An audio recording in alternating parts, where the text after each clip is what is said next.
Reels वाली बहू। प्रज्ञा को रील्स बनाने का बड़ा ही क्रेज है और वो दिन भर रील्स बनाती रहती है।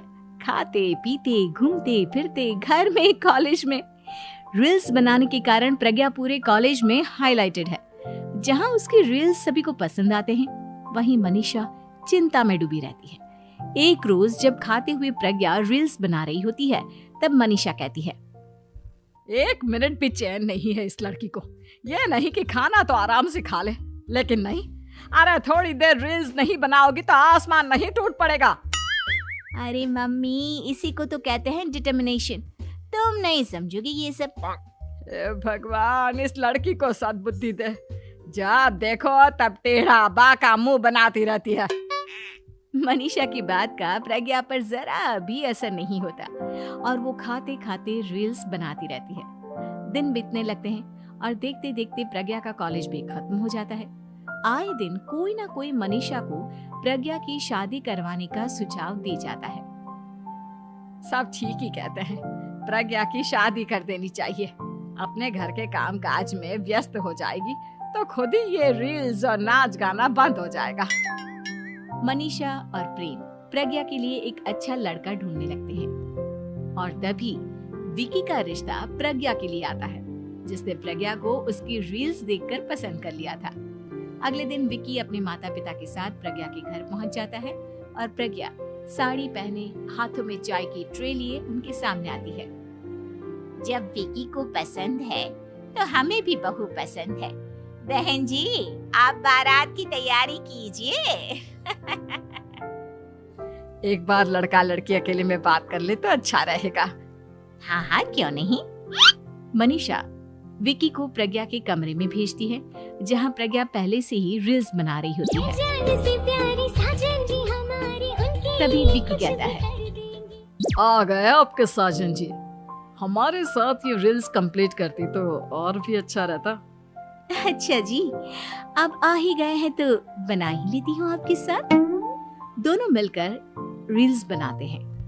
जब वी मीट और तुरंत पोस्ट भी कर देते हैं। फिर विकी कहता है, जब आप साड़ी में चाय लेकर आए तब मुझे लगा कि कहीं मैं गलत घर में तो नहीं आ गया।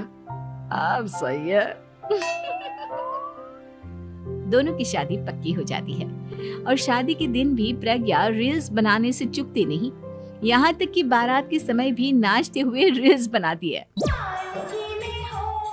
सभी लोग प्रज्ञा की तारीफ के पुल बांध देते हैं और प्रज्ञा नाचती गाती अपने ससुराल चली जाती है।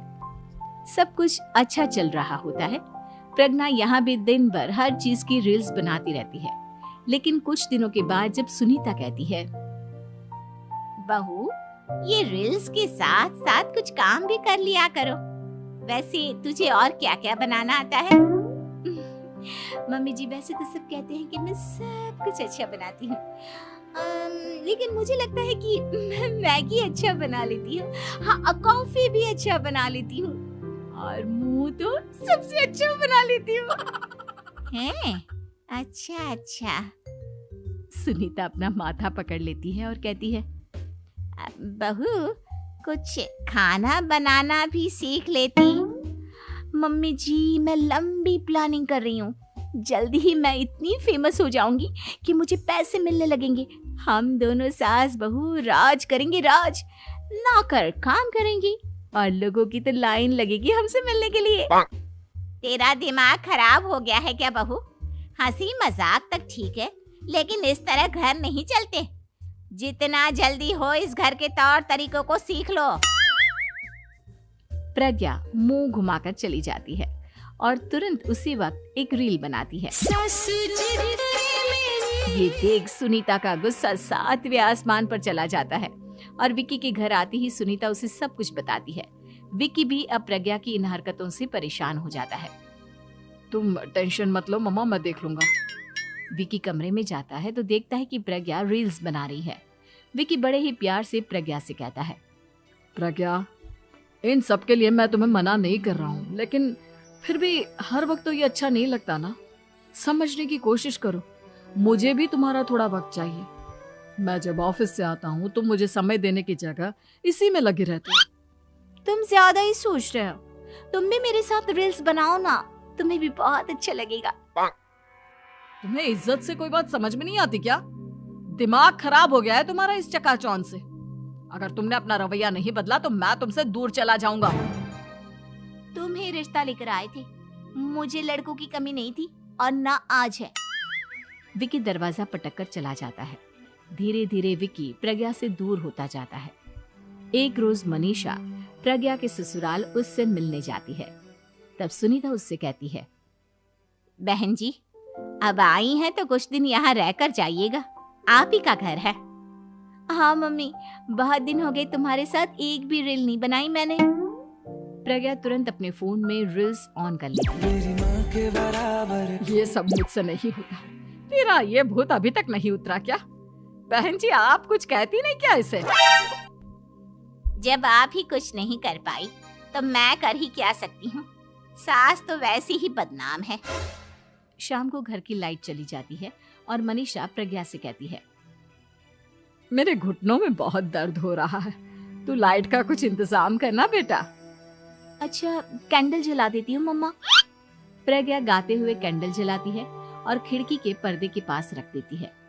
मनीषा, जिसे बहुत दर्द हो रहा है, वो सो जाती है और प्रज्ञा हमेशा की तरह अपने रील्स में लग जाती है। उधर कैंडल की वजह से पर्दा आग पकड़ लेता है और मनीषा के कमरे में आग लग जाती है।